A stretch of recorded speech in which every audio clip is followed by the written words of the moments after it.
Sedangkan adil seperti hakim dalam mahkamah tidak. Jadi ada adil itu adalah lawan dari fasik.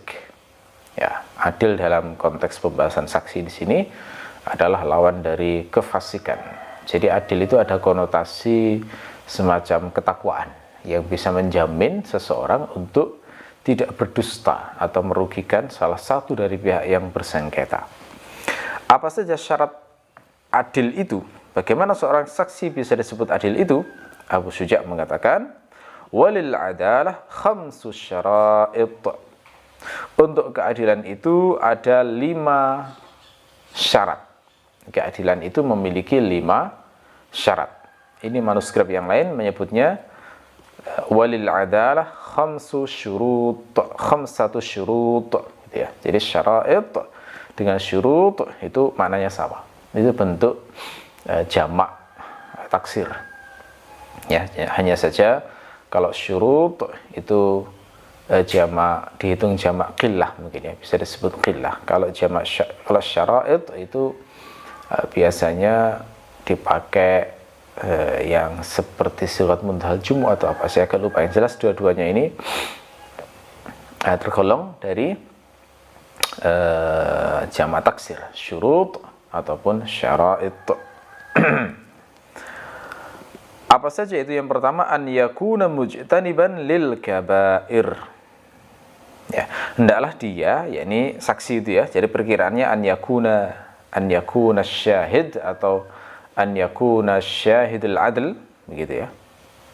Atau an yakuna al-adil boleh juga perkiraannya. Hendaklah dia menjauhi kabair. Apa itu kabair? Kabair itu jamak dari kabirah.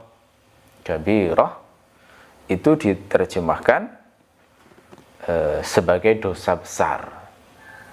Ya, diterjemahkan sebagai dosa besar. Kabir itu sendiri sudah bermakna besar, ditambah tak marbutah yang bermakna mubalaghah untuk menunjukkan betapa besarnya itu, besarnya besar, gitu ya.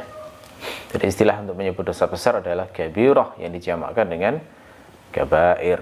Nah, definisi kabirah itu ada beberapa ikhtilaf di kalangan ulama Syafi'iyah, tetapi pendapat yang dikuatkan oleh Al-Hisni dan lain-lain adalah bahwa dinamakan kabirah itu adalah semua dosa yang mengandung wa'idun syadid. Jadi ancaman yang sangat amat keras. Jadi wa'idun syadid. Jadi kalau definisi haram secara umum itu mengandung larangan keras. Nah, ini yang dinamakan kabirah itu ada ancaman jelas, Quran maupun hadis, Alkitab maupun sunnah, pokoknya ada unsur wa'idun syadid, maka ia dinamakan kabirah atau disebut dengan dosa besar. Nah, contoh dosa besar misalnya yang disebutkan dalam hadis Nabi, ijtanibus sab'al mubiqat, jauhilah 7 dosa besar yang membinasakan. Jadi ada kata-kata mubiqat, berarti ada ancaman yang keras. Apa itu? Di antaranya adalah menyekutukan Allah.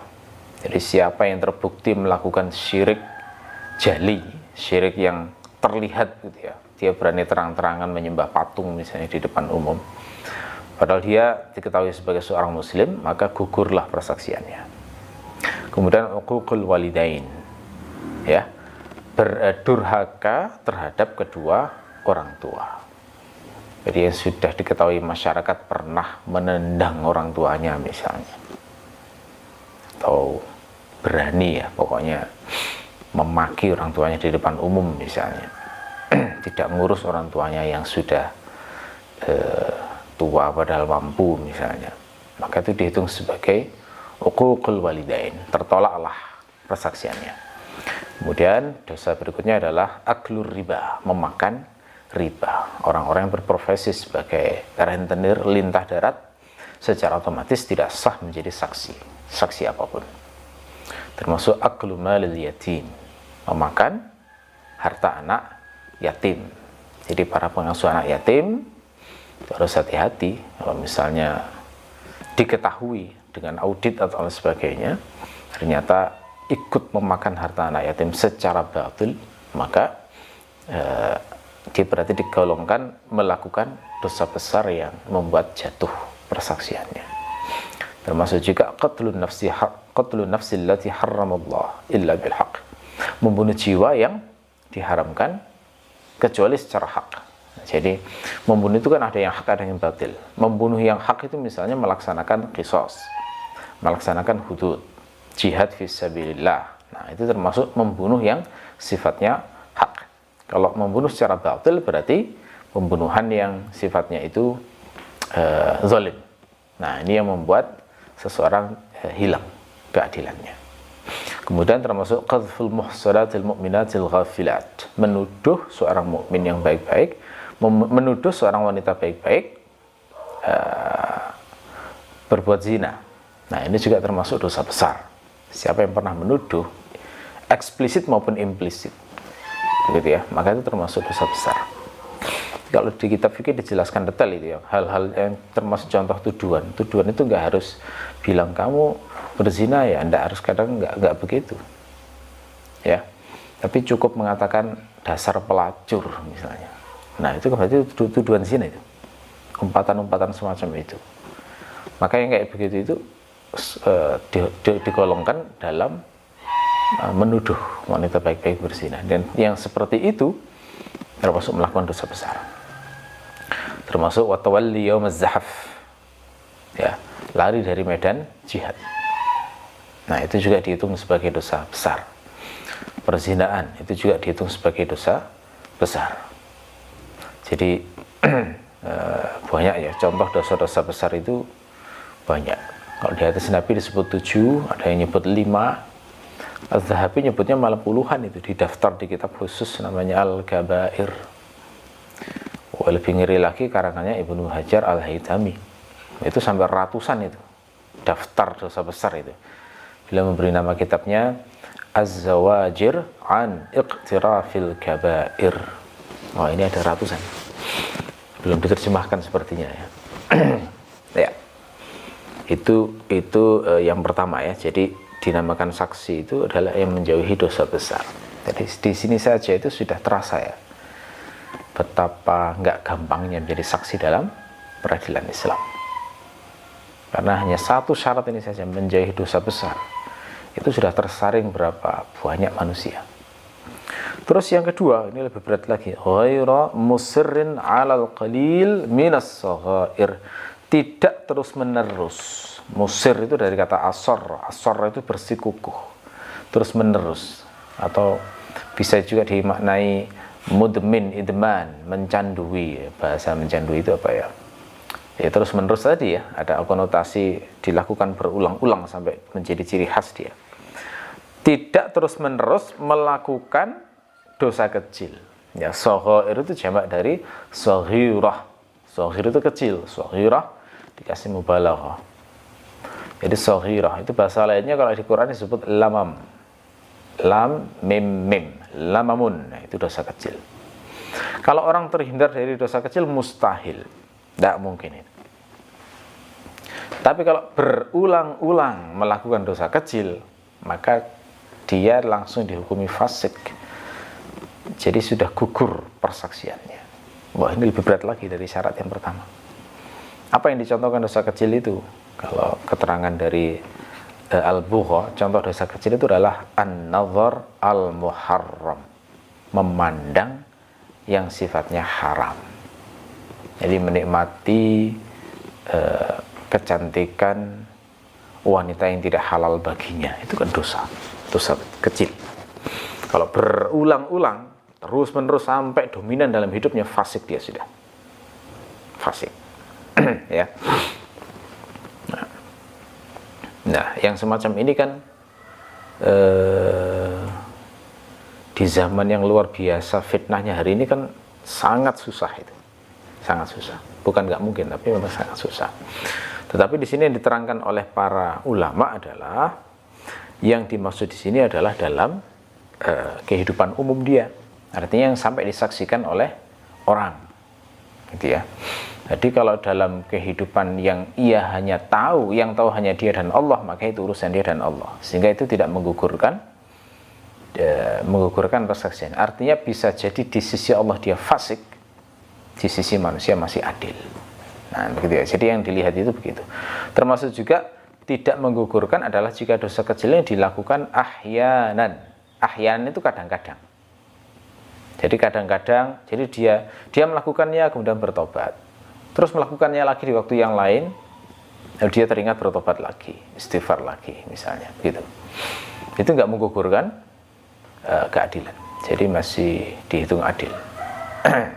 Tetapi yang dimaksud di sini musirin itu berarti dia menjadi ghalibu ahwalihi, kondisi dominan dia itu kayak begitu, sampai dikenal demikian oleh masyarakat misalnya.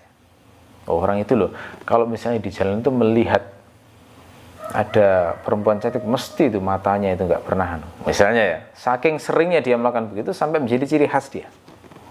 Nah, yang demikian inilah yang membuat tercabut sifat keadilan, sehingga dihukumi fasik, tidak sah dia untuk bersaksi akhirnya. Ya.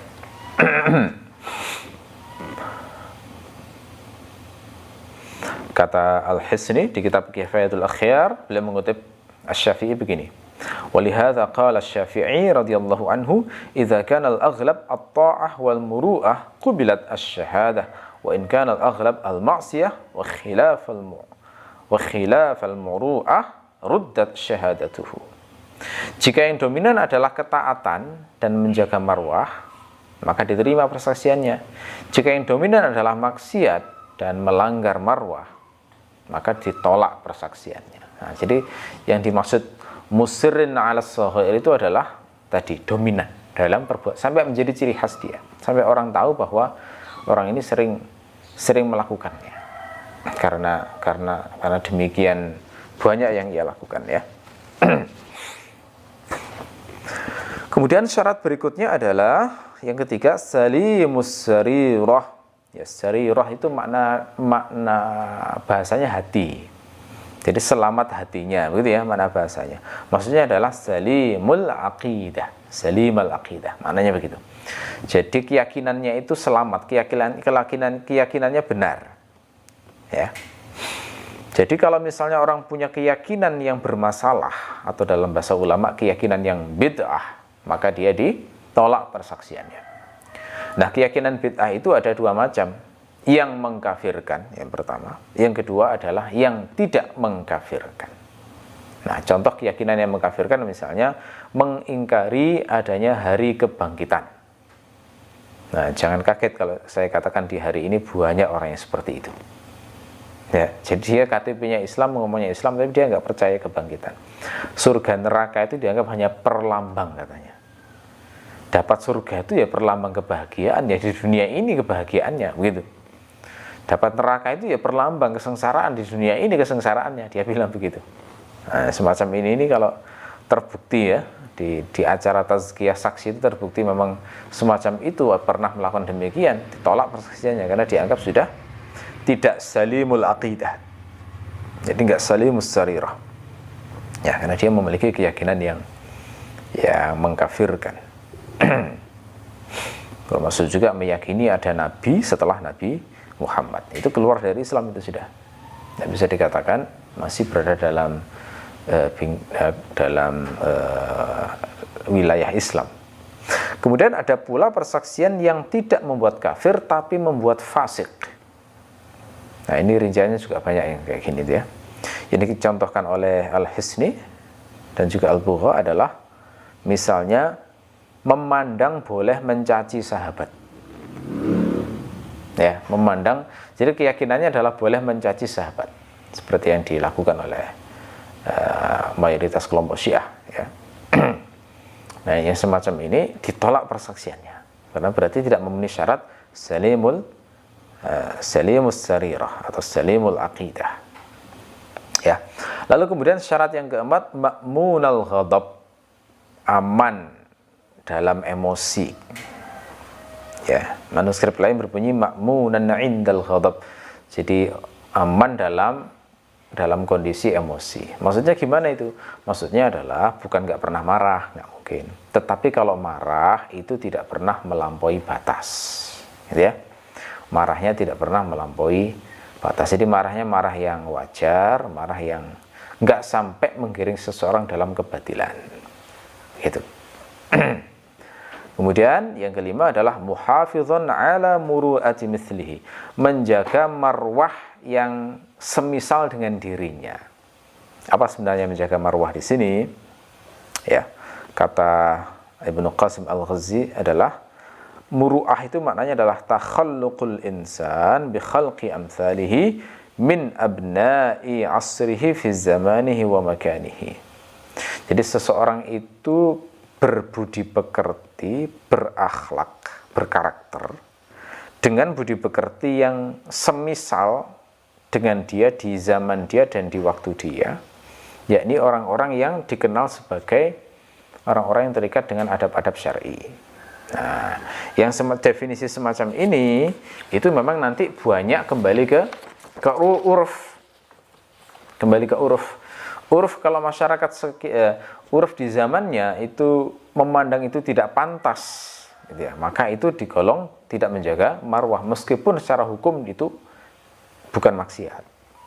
Ya, contoh misalnya ini Al-Hisni itu menyebut contoh yang banyak dan saya beberapa itu terkejut ya, karena ini ternyata dianggap melanggar marwah di zaman Al-Hisni itu. Apa itu? Misalnya bermain merpati.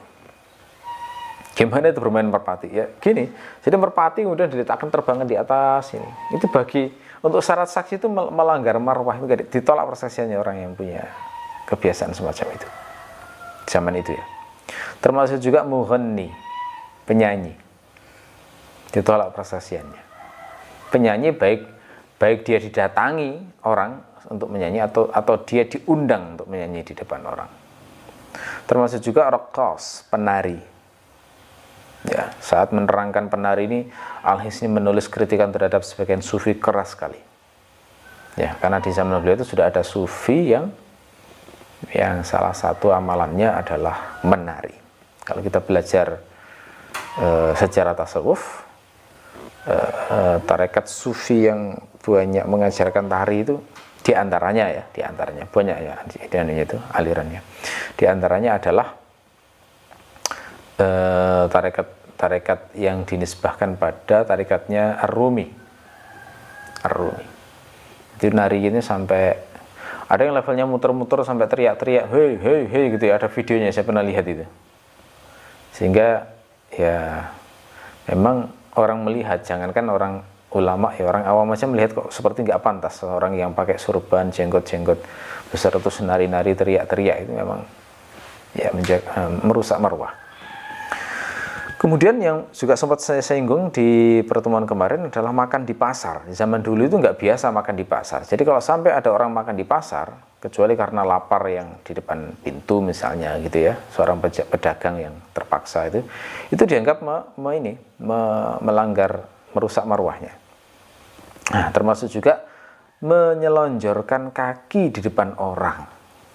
Nah, ini termasuk merusak marwah, kecuali sakit ya. Jadi menyelonjorkan kaki itu dianggap nggak sopan, merusak marwah. Lalu kemudian main catur di jalan. Nah, ini juga termasuk melanggar marwah. Di pasar-pasar itu kan beberapa orang menghilangkan menghabiskan waktu dengan main catur ya. Kayak gitu-gitu di masa lalu dianggap merusak marwah. Kalau main caturnya di rumah enggak, tapi kalau di jalan di depan umum itu dianggap melanggar marwah. Terus menyingkap sebagian badan yang tak terbiasa terlihat meskipun bukan aurat. Nah, ini bagi laki-laki negeri kita misalnya ya, kayak telanjang dada. Nggak pantas kan ya seorang, misalnya orang dikenal ini, orang dikenal ustadz misalnya telanjang dada, itu dianggap tidak menjaga marwah meskipun halal toh. Ya khutbah telanjang dada itu nggak pantas sama sekali. Ya, gitu. Terus termasuk juga adalah al-muksir lirriwayat al-mudhikah, banyak menceritakan kisah-kisah lucu. Wah, Masya Allah ini. Jadi stand up comedy ini kena ini ya kira-kira. memperbanyak cerita lucu termasuk melanggar marwah, kata Al-Hisni. Saya bisa menunjukkan anunya ya, referensinya. Bisa dilihat di versi saya, di versi Martabah Syamilah, bisa dilihat di halaman 568 yang saya ceritakan ini. Banyak bercerita lucu termasuk melanggar marwah. Nah, termasuk juga menceritakan keluarga atau istri dengan nada bisukhfin. Nah, sukhuf itu gimana ya? Susah, saya bisa merasakannya, tapi nerjemahkannya susah. Jadi meremehkan, nadanya itu meremehkan atau kayak mencurhatkan, mengkritik, itu memang bukan akhlak yang baik yang kayak begitu ya. Tidak bisa menjaga lisan. Ya, jadi ini tidak termasuk orang yang jadi kan biasa ya zaman sekarang itu, zaman sekarang itu sangat biasa orang, misalnya seorang istri mencurhatkan suaminya, seorang suami mencurhatkan istri dengan nada yang nggak enak, gitu ya. Nah, bedakan dengan istinsah, beda. Istinsah itu meminta nasihat. Curhat dengan meminta nasihat itu berbeda. Kalau minta nasihat itu pada seorang ulama untuk mendapatkan solusi syar'i lebih dekat pada ketakwaan, itu hasilnya baik. Tapi kalau ngomongkan urusan rahasia, urusan pribadi, urusan rumah tangga, urusan-urusan yang sebenarnya itu nggak perlu dikonsumsi orang banyak, pada orang yang sesama jahil, nah itu kebodohan. Ya, itu yang dianggap merusak marwah, dan itu memang keliru. Secara syar'i bukan akhlak yang baik, bukan adab yang indah. Ya, gitu. Oke. Jadi ini contoh-contoh yang disebutkan oleh Al-Hisni yang menyebabkan seseorang itu menjadi dipandang telah tidak adil, keluar dari yang namanya keadilan. Baik, saya kira cukup sampai di sini dulu biar kena isinya ya. Mungkin sebelum diakhiri ada yang mau ditanyakan? Tidak ada? Oke, kalau tidak ada berarti sementara cukup untuk kajian pagi ini.